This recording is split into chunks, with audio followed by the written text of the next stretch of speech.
Oi, meu nome é Stephanie. Hoje no Livro Aberto vamos falar sobre o livro Longe da Árvore, a parte 2 do vídeo. Eu vou botar o link da parte um aqui pra quem não sabe, tipo, porque eu peguei e fiz em duas partes, porque olha só esse livro ali, tem 1000 páginas, certo que 200 são de referência. Então você tá pensando em deixar o livro aqui um pouco, porque ele é muito pesado. Tá muito quente, vocês estão vendo um vento aqui, que eu tô fazendo vídeo com o ventilador ligado.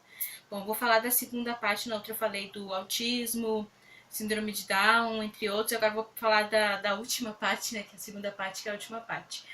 Bom, o próximo capítulo depois do autismo seria deficiências. E o livro fala sobre deficiências mentais, sabe? Daí, assim, os pais aqui desse livro, em todos os capítulos, eles são bem sinceros a respeito do que eles sentem. E, tipo, é difícil, assim, tu julgar, a não ser aquela parte que eu falei no outro livro dos assassinatos de filhos de autista. Tipo, é difícil tu julgar, assim, os sentimentos, porque a gente não sabe como é ter um filho com uma deficiência ou criminoso, como eu vou falar mais depois. Então é difícil, assim, pra gente julgar, assim, a gente não... Eu, por exemplo, não tenho filhos, não sei como eu seria, assim, com uma criança, assim, de algum desses casos, então eu tento, assim, não julgar, sabe? Mas, tirando aqueles casos que eu falei, né, do autismo. Então, é que os pais são bem sinceros a respeito, assim, de muitas vezes se arrepender de não ter abortado, sabe? De não ter feito algum exame para saber se a criança ia ser saudável ou não.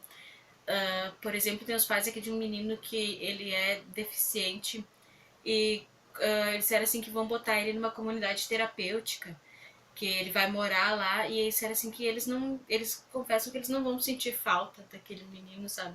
Porque quando ele vai pro acampamento, eles não sentem falta dele, então, né, e tem um outro caso aqui que é um caso triste, assim, que é de uma menina deficiente, né, que ela ela tem assim deficiência mental e ela não caminha, não fala, tem uma hora que ela não consegue nem comer sozinha.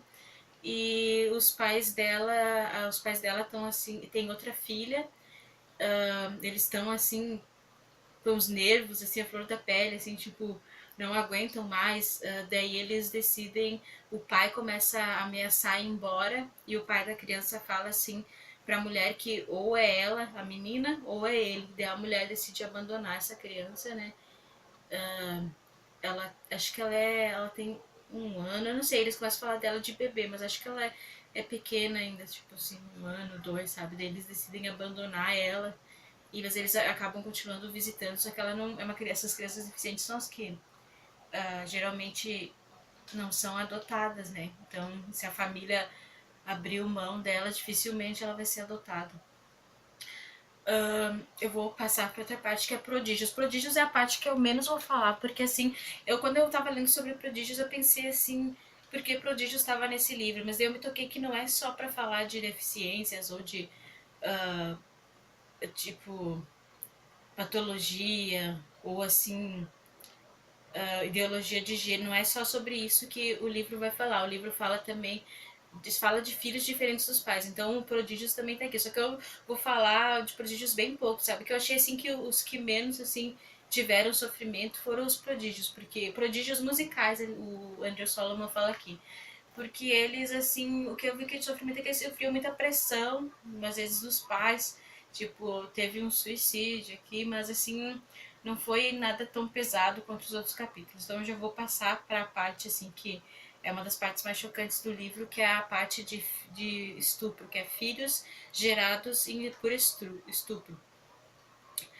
Daí é que o livro começa falando que no passado o estupro era uma violação não tanto contra a mulher, mas mais assim contra o marido, o pai, ou sei lá, tipo, que ficavam com a esposa desonrada, sabe? Por muito tempo ficou visto isso, sabe?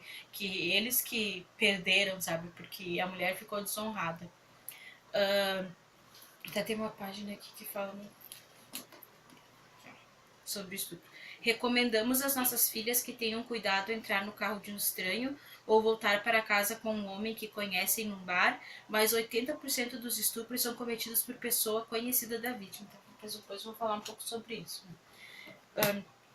Mas fala assim, por que que tantas mulheres aqui nesse livro, tipo, tantas mulheres acabam ficando com o filho concebido em estupro. Eles falam que às vezes ela não tem acesso a um aborto seguro. Muitas vezes é pressão da família ou a pessoa religiosa, então acaba às vezes ficando, muitas vezes dando para adoção, às vezes rejeitando a criança, mas tem os pais aqui que acabam aceitando. Tem o caso aqui que a moça a família não aceita, não vê o filho dela com bons olhos porque ele foi gerado por estupro, né? Eu tenho uma colinha aqui. E tem outra situação bem complicada aqui que é que quando o estuprador não é denunciado para a polícia, por algum motivo a mulher decide não denunciar, acontece que ele há uns casos assim que ele decide reivindicar o filho, que ele ter guarda compartilhada, e isso é terrível, né? Porque aqui fala que de certa forma ter um filho gerado em estupro é como um segundo estupro. Fala aqui também do estupro dentro do casamento, né? Que é uma coisa que tem gente que ainda não acredita, sei lá, e descredita, né? E conta assim, contar uma história aqui que me chocou, assim, tipo, que teve uma moça de 16 anos que é o cara que é o estuprador dela, a vizinha embriagou ela tinha 16 anos, ele era mais velho, tinha uns 30 e poucos, e ele embebedou ela, estuprou ela, ela vinha de uma família de pais usuários de drogas pesadas, tipo, que não se importavam tanto, e no fim ela acabou casando com esse cara porque ela viu nesse cara acho que ela não viu nele um estuprador quando ele estuprou ela. Talvez ela tenha visto. Talvez, não sei, mas assim, ela casou com ele, ela viu assim que ele tinha uma casa, um trabalho e tal, seria uma segurança melhor, seria uma vida melhor, e saiu de casa, depois descobriu que ele usava drogas e ele era muito violento. Daí, então, e ele começou a espancar ela, até mesmo quando ela estava grávida da filha dela, ele começou a bater muito nela. Ela chamou a polícia, acabava sempre voltando para ele. Ah, teve uma época que ela, depois que ela teve a filha dela, ela fugiu. E só que a vida estava muito difícil para ela com a filha dela e ela acabou voltando pro marido dela, assim. E ele pegou e pediu a guarda compartilhada da filha deles. Só que depois a, a essa moça, ela percebe, a filha dela contou e ela descobriu, a filha dela era criança bem pequena, que o pai dela abusava da filha dela, né? Então, tipo, tava. Ela pediu pro juiz a guarda exclusiva. E o estuprador pegou e falou que era mentira. E olha só, isso aqui, tipo, é inacreditável o que aconteceu. A mãe da menina tinha ficha limpa e o pai tinha ficha criminal por posse de drogas, por espancamento da própria moça, e ele conseguiu a guarda exclusiva da filha, mesmo tendo as alegações de abuso. Parece que o juiz não acreditou, sabe, na menina e nem na mãe. E daí a mãe da menina, tipo, tentou se matar, ela foi pedir de novo a guarda de novo, a guarda da filha, tentou, só que chegou uma hora que ela acabou desistindo da filha dela, sabe? Ela casou, teve outra filha, mas ela sempre ficava assim com aquilo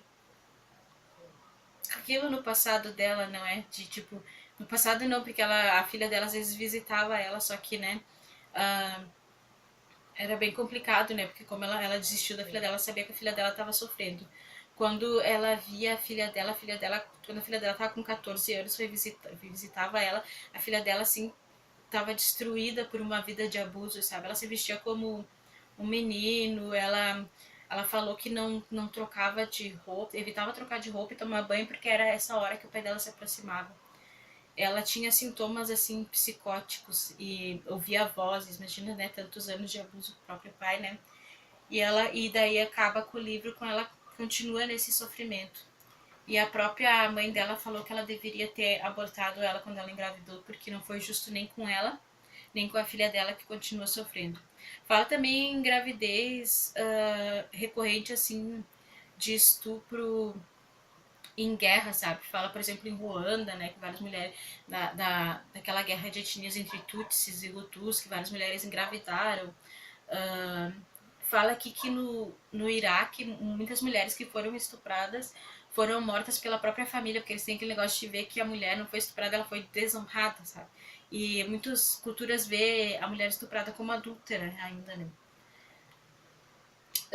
Bom, passando essa parte do estupro, que é uma parte assim bem pesada, tem a parte da criminalidade. A criminalidade, o Solomon, ele se inscreveu para trabalhar num colégio escola, que é um lar que tem no teatro. Ele se inscreveu para trabalhar lá, para conversar e com os jovens que estão lá, jovens infratores, e ele conheceu diversos jovens infratores que cometeram assim crimes não assim tão graves quanto homicídio, mas tipo tráfico de drogas, coisas assim.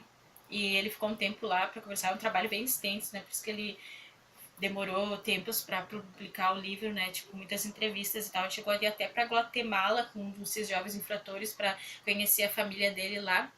E o livro, né, fala diversos casos, né, de jovens que entraram na criminalidade, e fala também do caso de Columbine no colégio, não me lembro o ano, em que 13 jovens foram mortos no colégio, acho que um professor também, por outros dois adolescentes, né, eles falam 13 mortos, né, mas daqui o livro fala 15, né, contando com os dois que eles cometeram suicídio.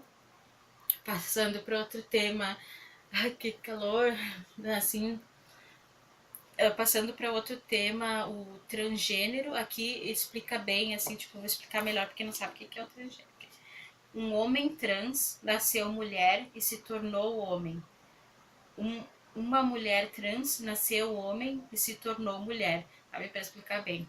Então, quando é um homem trans, ele nasceu mulher. Quando é uma mulher trans, ela nasceu homem, só para explicar bem, né, tipo, que às vezes não sabe, né? Daí aqui tem ambos os casos de homens trans e mulheres trans.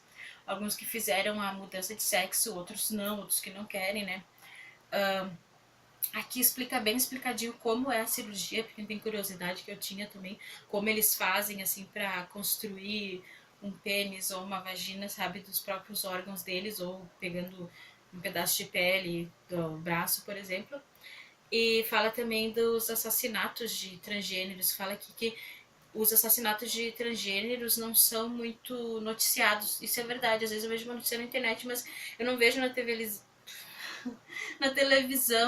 televisão, na televisão, assim, eles noticiarem muitos assassinatos de transgêneros, não sei porquê, então, né? A gente pode imaginar, mas é verdade. E tem muitos assassinatos, aqui eles falam de diversos assassinatos brutais aqui. Esse é o último tema do livro, depois passa para o último capítulo, que é pai. O Andrew Solomon casou com o John, e o John teve dois filhos, para uma menina e um menino, para duas amigas lésbicas dele. E o Andrew também teve dois filhos, um com uma dessas amigas lésbicas teve para ele, o George, e ele teve uma outra filha com uma amiga. Daí, bem dizer, eles viram que essas crianças eram todos irmãos, daí eles ficaram assim, tipo, continuaram amigos, próximos das mães, né? E daí parece assim, ao todo assim, são 4 filhos, né? Daí ele fala, né, como esse livro ajudou ele na experiência de ser pai, e como foi importante conversar com essas famílias, né? Porque aqui tem histórias assim, tem histórias tristes, mas tem histórias muito corajosas também. Tem histórias bem pesadas também, mas assim, né, ele fala assim que ajudou muito ele assim esse processo assim para ele, ele sempre quis ser pai, sabe? E ele é pai assim, tipo biológico, porque ele aquele negócio de inseminação, sabe? Então, eu gostei bastante desse livro, né? Um livro que assusta pelo tamanho, né? Mas fica a dica, né? Tipo, demorei para ler, né? Depois peguei só ele e terminei. Então é isso, eu não vou mostrar os livros que eu li, que eu tô lendo, que é o Grande Mentecapto, que eu tinha mostrado no outro vídeo. Então é isso. Tchau!